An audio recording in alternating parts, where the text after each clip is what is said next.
Ooh, that's better. More better. Neither one of us plays a damn thing the other does, so. I know that. There you go. That'll work. I'm Peter Roberts, run Double R Performance with my brother Raymond up in Toronto, and we sell a bunch of Nortex with Mercury racing engines on them. I'm Steve Miller. I'm Director of Customer Experience for Mercury Racing, and we're very glad that Peter sells a lot of Mercury Racing outboards on all those Nortex, and that they work really well. How long have you been at Mercury now? Well, I will be coming up on 30 years in June. 30 years, almost 30 years. That's great. Yeah, I grew up in it, kind of second gen. My dad worked at Mercury. Yeah.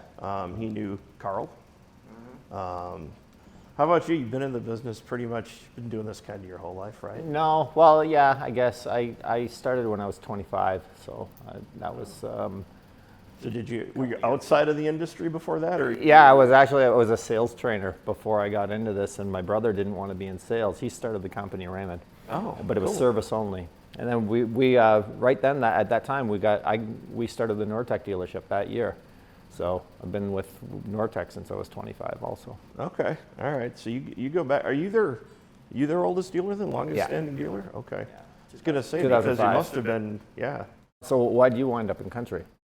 At the time, there was this group out there called the Statler Brothers, which was a vocal group, and I learned that they used to be they were discovered by and were a backing vocal group for the Johnny Cash show at the time. So I heard Johnny Cash, and then I heard his voice and his sound of this band, Tennessee 3 at the time, which had a guitar player in there called Luther Perkins, and he's the one that did that, that whole thing that got Johnny Cash going. And so that's what I wanted to learn how to do. Yeah, I find I like to reach up to players that are a lot better than me rather than just play easy stuff. I'll go to, in the rock world, I'll try and do Steve Vai stuff and Paul Gilbert stuff, and I used to try and do Zappa stuff. And you can't play Frank Zappa lines. It's just way too out there, but I would try it because it wasn't, it wasn't just that simple stuff. Yeah. But those guys are all way better than me. You could take a really good guitar player and they'll make a $150 crappy guitar that isn't set up right sound better than you will with a $5,000 custom built.